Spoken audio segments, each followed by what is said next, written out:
TV mooy suñu télé. la chaîne de la vérité. tasaare leen ko. asalaamaaleykum ñu ngi leen di nuyu di leen ziar yéen ñi suivre seen chaîne YouTube bu Reubeuss TV tey ñu ngi fii ci siège u EMAD nekk fii ci biir Dakar Plateau ñu am fi gan bu rëy tudd Abdou Khadre Gaye dañ koy nuyu bàyyi ko mu présenté wu mu wax ñu tamit lan mooy EMAD asalaamaaleykum sëñ bi Gaye ziar nañ la. waaleykum salaam maa ngi leen di fay di leen ziare di leen seedaloo sama mbëgte ci recevoir leen pour waxtaan ak yéen ci liggéey bi nga xamante ne ci la ñu yëngu donc man maa ngi tudd Abdou Khadre Gaye jiite ONG EMAD siège bi nekk fii ci Dakar Plateau mais mu nekk une ONG à vocation nationale donc di yëngu un peu partout à travers le pays ci lépp la nga xamante ne moom mooy développement. su ma déggee nga ne mi ngi yëngu ci li ñuy wax développement mais ci biir a biir EMAD ci lan ak lan lay dox. waaw xam nga EMAD ñu ngi ko sos en 1993 suñ koy tënk dañuy wax ne souvent que cin la bu am ñetti tànk xam nga cin su amee ñetti tànk bu ci wàññeeku rek cin bi këpp te dootul am njëriñ ñetti tànk yi tànk bu njëkk bi mooy gëm-gëm bi nga xamante ne ñun moom la ñu gëm ne réew mi mënul jëm kanam fii ak population yi dugaluñ ci seen loxo. donc suñu bëggee réew suqalu ko suñu bëggee réew am développement faw askan bi ku ci nekk jàpp ne man maay réew mi te sama liggéey mooy jëmale réew mi kanam ñu xam ne jaaykatu caaf bi toog buntu këram di defar caafam di ci fay jàngu école am doomam di defar caafam di ci dundal njabootam ministre bi nekk ci cabinet am yore ministère am ëpp ko njëriñ ci réew mi donc suñu tànku cin bu njëkk ci EMAD mooy gëm bi ñu gëm ne askan wi faw ñu laxasaayu gëm ne liy jëmale Sénégal kanam ci seen loxo la ne mooy tànk bu njëkk bi loolu su amul développement du am ñaareelu tànk bi mooy ne askan bi lu seen yéene rëy te soppiwuñu jikko yi du jëriñ dara donc ñaareelu tànk cin bi mooy faw ñu taxaw ci jëmbat ci dënnu askan bi ay jikko yu rafet ay gëm-gëm yu rafet jikko yi nga xamante ne moom lu ñuy seetlu ci Sénégal te muy incivisme te muy ñàkk patriotisme te muy ñàkk gëm sa bopp ñàkk gëm sa réew jikko yooyu yëpp fokk ñu raxas ko ba mu set teg fële mooy ñaareelu tànku cin bi ñetteelu tànk bi nag mooy ñu gëm suñu bopp gëm suñu cosaan gëm suñu aada gëm suñu askan ni ko Cheikh Anta Diop doon waxee ñu siggi jàkkaarloo àddina nangu lu ñu doon nangu suñu africanité nangu suñu der bu ñuul kontaan ci nangu suñu melokaanu bët kontaan ci nangu suñu bopp dootoo dox ci réew mi gis sénégalais ba nga xamante ne wala sénégalaise ba nga xamante ne dafay bëgg niroox américain wala dafay bëgg niroox tubaab mu jaral ko mu jël paaka di xoos deram bu ñuul pour mu weex mu jaral ko mu dem jëndi karaw tuddee ko cheveux naturel parce que gëmul karaw boppam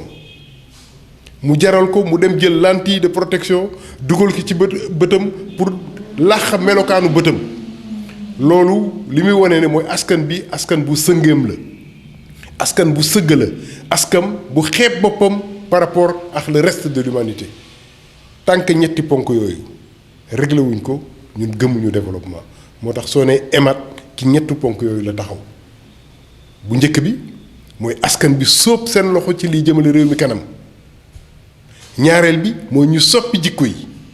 ñetteel bi mooy ñu gëm suñu aada gëm suñu cosaan gëm suñu askan ci tënk loolu mooy EMAD ba muy juddu en 1989 soo fàttalikoo am na ñetti xew-xew yu am Sénégal 88 dañu jékki-jékki rek ndaw ñi sóobu ci terrain politique bi une première dans l'histoire du Sénégal pratiquement soo ko fàttalikoo en 88 xale yi dugg nañu ci terrain politique bi songu nguur gi ba Abdou Diouf ci la def déclaration ba à Thiès ne la jeunesse sénégalaise est malsaine parce que dañ ko song ba yéeg ci kapotu oto ñu ne lan moo xew jeunes yi nga xamante ne gëmuñu woon politique dañu doon am ay association de jeunesse dañu doon organiser ay soirées dansantes dañu doon nekk di football lan moo xew ba xale yi jékki-jékki rek dugg dans l'espace politique occupé ko une première loolu 88 la Abdou Diouf ne la jeunesse est malsaine 89 ñu teg xeer yi teg jaase yi wala dañ ko gën a gàddu sax mu am événement Sénégal ak Mauritanie en quelques mois nga gis fi ay nit yu song ay boutique dajji amoon na lu ñu mer mais mer warul mën a jur ci dënnu nit ki muy jël alal bu mu moomul mu xew Sénégal xew Mauritanie 89 même année 89 boobu ñu teg xeer yi teg jaas yi jël ay bale jël ay râteau jënd ay pinceau commencé setal di nettoyer mais lan moo xew 88 89 en l'espace d'une année ñetti comportement yi am ci benn population on l'a interprété on a dit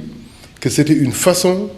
pour la jeunesse sénégalaise de dire à l'État du Sénégal que nous sommes là. On en a assez de croiser les bras, on en a assez de rester sans rien faire, on en a assez du chômage, on en a assez de l'oisiveté. Ñu song terrain politique bi mu am émeute Sénégal Mauritanie mu am mouvement Set Setal ñëpp jaaxle. Et donc c'est à partir de ce mouvement Set Setal là qu'il y a eu une transformation radicale au Sénégal ñetti mouvement ñoo judd. Abdou Diouf dafa relancer le Conseil national de la jeunesse ñu teg à la tête du Conseil national de la jeunesse Mbacké Seck une façon d'occuper les jeunes. Mamadou Diop créé CAMCOUT coordination des associations et mouvements de la communauté urbaine de Dakar Pape Ndiaye jiite ko ñun ñu créé EMAD. On avait dit que cette structuration de la jeunesse sénégalaise pour porter le développement mënul nekk initiative bu jugee ci loxo état mënul nekk initiative bu jugee ci décision commune wala mairie ville population ñoo ko war a defal seen bopp mu nekk donc ñetti tànku cin itam CAMCOUT conseil de la jeunesse EMAD et on s'est battu ku nekk nag def sa liggéey mais lépp c'était mooy naka la ñuy géñoo population bi naka la ñuy géñoo jeunesse bi ñu nekk benn. Donc c'était une structure de jeunesse au début EMAD ensuite une structure dakaroise ba dem nekk une association mixte nationale bu yëngatu un peu partout à travers le pays pour le développement ñu ñaxtu di bind di dénoncer di xeex pour transformer les choses mener à terme le combat que le président Léopold Senghor avait entre ses mains mener à terme le combat que Cheikh Anta Diop a mené ba daanu ci terrain bi mener à terme le combat que Omar Blondin Diop a mené à terme le combat de Mamadou Dia de ses pères de l'indépendance le combat de Lat Dior de Sidi Ndaté Yalla c'est le combat de l'Afrique pour se remettre sur ses pieds faire face au monde et assurer son développement. bu ma la déggee tey bu baax li nga wax nga fi lu jëm ci culture tradition te gis nañu ne jamono ji jeunesse bi mën naa ne dañoo jéggaani xool tey tubaab bi di def ñu koy def te yàq comme ni nga ko waxee culture mooy doxal réew. tey ban message ngay lancer tey jeunesse su Sénégal. message bi nga xamante ne moo yëngaloon dënnu Sidiya Ndaté Yalla xam nga Sidiya Ndaté Yalla parlons un peu de Sidiya Ndaté Yalla. Sidiya Ndaté Yalla maamam moo taaloon néeg ba ne woon ndeer un 7 mars parce que dañu leen bëggoon noot ñu ne ñu jéng ñu def ñu jaam ñu taal suñu bopp moo ñu ko gënal ba ñu taalee seen bopp ñaari xale la ñu rëccal kenn ki mooy Ndaté Yalla mu am fierté ba ay maamam amoon kooku moo jur Sidiya. C'est la première personne qui est une femme qui a fait face à Faidherbe ne ko nous ne baisserons jamais les têtes devant toi correspondance yi bi bind Faidherbe yëpp naa la ko jox nga lire ko Faidherbe ba dem bu mënatu ko antan mu song Sidiya mu song Ndaté Yalla ba mu songee Ndaté Yalla indi ay canon indi ay fetal ñoom amuñu woon jumtuwaay yi tubaab bi am yëpp mu óor ko ne tubaab bi mooy gagné guerre bi mu jàkkaarloo ay soldats am ne leen Faidherbe de am na ay chars de combat Faidherbe am na ay fetal Faidherbe am na armes yu ñu amul kon guerre bii ñu jàkkaarloo moom di ko guerre moo koy gagné mais ñu xam ne mooy gagné guerre bi est-ce que day waral ñu daw ñu ne ko mukk du ñu daw ñu jàkkaarloo Faidherbe at boobu la Maam Alaaji Malick juddu ñu gagné ko mu retiré wu daw laxatu ji ñoom rek Faidherbe këppatal Sidiya yóbbu ko Saint-Louis tuddee ko boppam tuddee ko Léon ñu koy wax Sidiya Léon Diop def ko doomam tuddee ko boppam yar ko biir këram muy fréquenté tubaab yi jàng ba am diplôme ñëw bu ko bilim réew mu jàng def ay études supérieures dagg ay lijaasaam ñëw takk galon sergent le premier africain Faidherbe fal ko chef de canton de Nder il avait 17 ans mu sol ay costume sol chapeau melon yore yat di dogal ñu koy wax le fils du gouverneur général c'était très puissant à l'époque le fils du gouverneur général le premier nègre bu sol costume yore cigare di làkk tubaab comme tubaab yi bés les princes de Nder war a jaje mu ñëw ci daje bi prince bu dugg si géwél bi jàkkaarloo yow wóy la kañ la nga dugg Sidiya ñëw géwél bi woon ko gannaaw mu ne ko pourquoi nga kañ ñii man kañoo ma mu ne ko yow bokkoo ci ñun mu mer songo ko ne ko pour nga ne bokkoo ci ñun mu ne ko xoolal sa bopp costume nga sol chapeau nga sol yore cigarette di làkk tubaab ñun caay lañu sol létt suñu bopp takk ay téere suñu baat di làkk wolof affaire boobu mel ni dañu dóor kurpeñ Sidiya ndata yàlla mu summi costume bi sànni summi chapeau bi sànni ñu oo lettkat yi mu taxaw ñu lett ko jimbiri keleng c'était ça à l'époque ay rasta la woon ñu def ci ay per mu ne bés ni ki tey dootuma sol costume dootuma làkk tubaab jiite le mouvement au waalo waalo yëpp sar xol la topp ci ginnaaw Sidiya mu jàkkaarloo Faidherbe na ko maamam defee woon na ko yaayam defee woon c'est le premier bu bind Cheikh Ahmadou bind Lat Joor ne leen nañ def une coalition nationale contre le tubaab parce que individuellement mënuñu xeex ak moom muy xeex di xeex ba reconquérir toutes les terres du Waalo bi demee ba Faidherbe song ko song bu metti nag di song di taal tool yi di jàpp gétt gi mu replier wu en Mauritanie ci la bindee lettre am boobu di xeex ba ñu tànd ko benn guet-apens jàpp ko yóbbu ko Faidherbe yóbbu ko Saint-Louis jugé ko exilé ko yóbbu ko Gabon c'est le premier qui a été exilé jeexul il était tellement intelligent que fañ ko tegoon ci Gabon dafa séduire ña fa nekkoon ñëpp ñu dugalaat ko ci bateau bi indi ko bu gouverneur yégee ne Sidiya dellu si nañu Sénégal dafa tëb daal ne bu mu wàcc port nañ ko delloo Gabon si la jël fetal dóor ci boppam il s'est suicidé comme ses mères ses grands-mères l'avaient fait il avait 30 ans exactement loolu ma leen nettali yëpp il n'a vécu que 30 ans Aline Sitoé Diatta n'a vécu que 24 ans ndax tur bi li muy rëy yëpp bañ refus loolu la ñu xamoon ñun ay bañkat ñoo fi nekkoon. lim nga fi ay héros ñoo xam ne mën nañ ne ci histoire Sénégal def nañ fi lu ne mais pourquoi ci enseignement bi duñ ko ci dugal pour xale yi xam ko. mais parce que xale yi bëggatuñ ko magi xale yi bëggatuñ ko papi xale yi bëggatuñ ko tubaab bi daf la gëmloo ne doo dara attends loolu la tubaab bi gëmloo mais lan moo tax nga sol chemise bi sol jean chemise bi ñawewuñ ko fi pièce bi defarewuñ ko fi jean bi ñawewuñ ko fi defarewuñ ko fi li ñuy sol moomuñu ko li ñuy lekk moomuñu ko li ñuy làkk moomuñu ko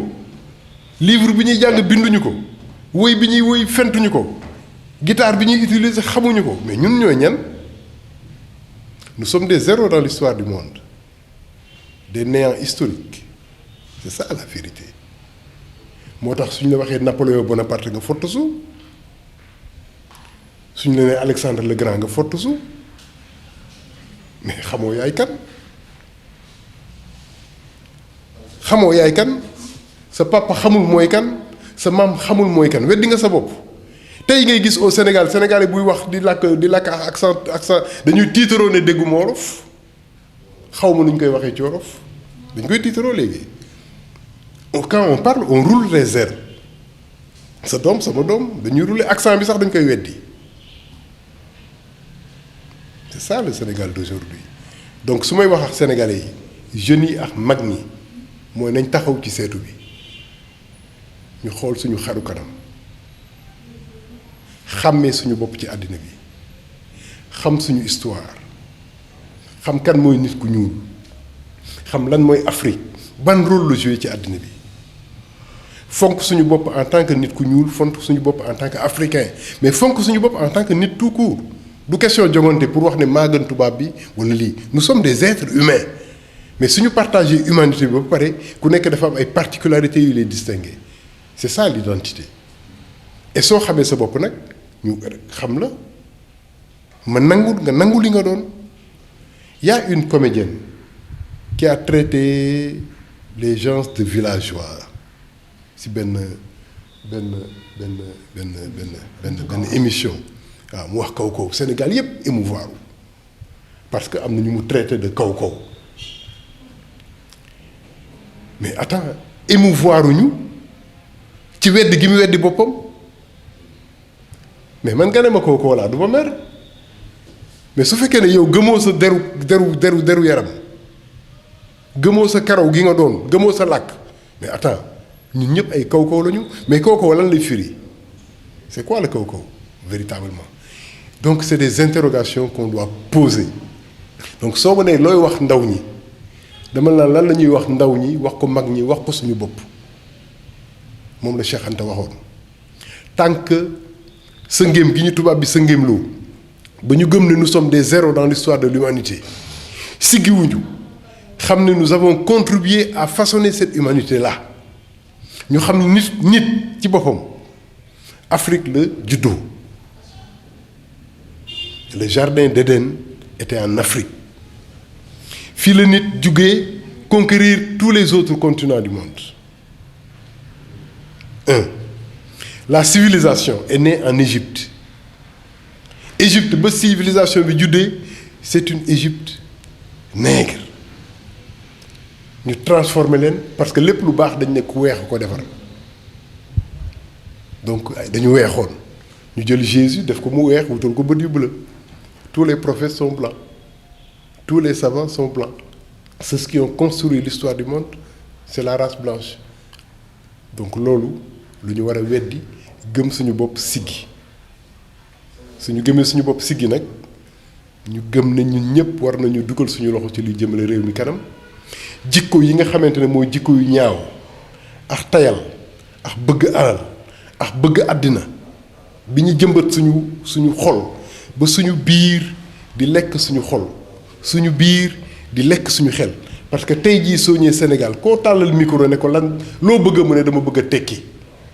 nga ne ko lan mooy tekki mu ne mooy am alal tu vois cette conception du monde tekki mooy lan mooy am alal tekki mooy lan mooy am ay étage tekki mooy lan mooy dajale c'est ça le capitalisme moderne l'amour de l'argent qui a grignoté notre cœur et notre esprit ñu dindi ko ci suñu xel mais du yomb de. mais gis nañu ni que ici en Afrique surtout Afrique de l'Ouest suñu chef de d'État yi am nañu rôle tam bu ñu ci joué ndax actualité moo tax ñuy wax soo waxee ñu ne tey tubaab yi ñoo ñu jiite ba ñu jiite ñun lépp lu ñuy def il faut tubaab yi jox leen seen aval ñu door ko def yaakaar nga ni loolu reyul suñu culture fu mu toll nii. waaw parce que tubaab bi daf ñu poñe te poñe bi dafa yàgg daf ñu jekku maa ngi lay wax léegi Sidiya c'était au 19e siècle avant loolu am na yeneen xew-xew daf ñu poñe daf ñu jekku mais le roue de l'histoire mën nañ koo ëlbatiwaat sans complexe tey tu es au bas de l'échelle tu es sous-développé tu es pauvre mais reconquiert ta fierté nga fierté su duggee ci dënnu ni rek pauvreté daw pauvreté dafay daw su fierté boobu amee nag ci la ñuy taxaw pour mën a jàkkaarloo àddina bi tubaab bi respecté la mais fekk ne respecté nga sa bopp parce que ku respecté wul boppam kenn mënu ko respecté da ngay respecté sa bopp mu respecté la le Mahatma Gandhi tu te rappelles de son combat Afrique du Sud la nekkoon bi mu ñibbisee di xeex pour am indépendance am mais xeex bi fan la ko jëmee parce que jour ba ñu njëkkee gaare oto buntu këram ne ko la classe politique indienne doit se réunir mais mu génn fekk ñu teg oto buntu këram mu ne dëkk bi yëpp di dox ñu ñuy dugg oto pour lan mu dox ak tànkam dem ci réunion ba ne leen yéen ngeen da ngeen bëgg a libérer Inde yëpp di dox yéen ngeen di dugg ay Cadillac ay oto yi nga xamante ne anglais bi ngeen bëgg a xeex moo koy defar ba mu demee ci meeting ba gars yi taal dafa ñu taal matt ci digg meeting bi mu summi costume bi dugal ko ci matt bi mu tàkk mu ne ngeen da ngeen bëgg a xeex anglais bi di sol yéreem di lekk-lekkam mu ne dorénavant Inde bu nekk na nga béy wëteen ràbbal ko sa bopp tërëxlaayu mais noonu la xeexee ba am indépendance am dafa dellu ci boppam sans complexe siggi xool anglais bi mu dem visite officielle dafa tërëxlaayu Angleterre ñëpp génn pour xool kan mooy Gandhi tërëxlaayu def ko mais ñun chef ci kaw bu ci suuf gëmuñu suñu bopp chef gëmuñu suñu bopp balaa ñu ne tekki nga niroog tubaab on le répétera jamais assez plus que niroog tubaab plus di rouler air yi di wax ñu ne yow yaa ngi fa et su quand on va à l'extérieur ñun dañuy làkk tubaab ñu koy firi mais extérieur bi su ñuy fekk suñu day làkk tubaab pourquoi duñu làkk suñu làkk pourquoi duñu jàngale suñuy làkk suñu école autant de questions qui sont là et des questions auxquelles on doit urgemment trouver des réponses tey jii ñëpp ñuy woote Sénégal ne ay révolutionnaire lañu xool leen balaa ngay révolutionner da ngay révolutionner sa bopp pare pas seulement ci li ngay sol ni ngay xalaatee d'abord ak fi ngay xalaatee mais nekkuñu foofu et c'est ça le problème du Sénégal c'est ça le problème de l'Afrique mais gëm naa ne dinañ ci génn dina am bés kerse gi mooy doon pourquoi ma am te samay mbokk amuñu mag ñi dañ ko doon am kerse ñu ne am alal ci biir ay ndóol gàcce la noo def ba am alal te dëkk bi kenn amul foo jaar ba dajale ay milliards chef au Sénégal ak problème yi fi nekk yépp yow Samba nga fexe ba dajale fi 40 milliards di ko tiitaroo ne am naa 40 milliards au Sénégal un pays où les gens se rêvent du ñu ndekki du ñu añ taalibe yi di doxantu ci tali bi jigéen ñi di jaay seen bopp ci mbedd mi yow nga nekk ci biir dëkk boobu di tànqam lu soxla nit ñi di tànqam lu problème yi di denc di dajale bu mu nekk 40 milliards nga siggi taxaw ne maa ngi tiitaroo am naa 40 milliards c'était une honte d'être seul riche dans une communauté dans une contrée tey tiitar la. yaakaar naa ne li ñu jagloon ci temps jeex na dañ lay bàyyi nga tàggatoo te xam naa ni dañ fi ñëwaat parce que li ñu war a wax dafa bari. non mais en tout cas moi je vous dis félicitations bon courage pour le travail que vous faites mais ku ubbi télé da ngay xam lan mooy télé ak lan la télé di jëriñ parce que Sénégal bëri na ay télé yu ñu fi ubbi te xamuñu lan mooy télévision ak lan mooy rôle télévision da ngay jël sa télé rek di filmer di teg mais xamoo lan nga war defar lan mooy sa contribution lan mooy sa participation yéen ngal la tënk leen loolu ba mu leer ngeen xool ana lan ngeen war a mën a indil askan bi pour mu jëriñ ko pour mu dimbali ñu ci ñi génn ci ndóol gi ak ñàkk gu metti gi pour ñu tungóob suñu réew mu siggi ci kanamu àddina pour que suñu askan mag ñi ndaw ñi góor ñi jigéen ñi am fierté ci seen bopp mais fokk yéen ngeen jàppale leen ci war leen seen bopp moo taxoon Senghor créer l'école des arts moo taxoon mu créer l'école de Poto-Poto parce que il faut qu'on construise chez nous des images immortelles qui puissent rendre la fierté à notre peuple nos émissions télévision nos films nos romans yàlla nañ ci góorgóorlu ñu ñëpp ba yàlla jàpp ñu bon courage. Cheikh internaute ñu ngi leen di remercier dégg ngeen kàddu yi rafet na te wax nañ fi tey héros yi nga xam ne Sénégal am nañ ko dama ci yokk leen rek mooy fan yi koo xam ne dama dégg histoire am muy Omar Blondin Diop mu nekk koo xam ne daanuñu ko dégg sax ci école yi ñu koy wax mais ku lire histoire am lire histoire ñeneen nga xam ne Sénégal am na ay héros yoo xam ne tey war nañ leen gëstu seen histoire xam ko xam ñooy ñan loolu day tax ñun suñu bopp ñu mën a sigg fu ñu dem ñu mën a gëm suñu bopp jeunesse bi yëpp nag laa koy lancé te émission bi du fi yem nañ wër dugg ci ndakaaru yëpp xam lan mooy histoire ndakaaru site yi nga xam ne site yu am importance la fii ci ndakaaru nañ fa dem xam ñan ñoo fa tegoon seen tànk ak lu ñu fa liggéey kon cher internaute ñu ngi leen di remercier yéen ñëpp jërë ngeen jëf. Reubeuss TV mooy suñu télé. La chaîne de la vérité.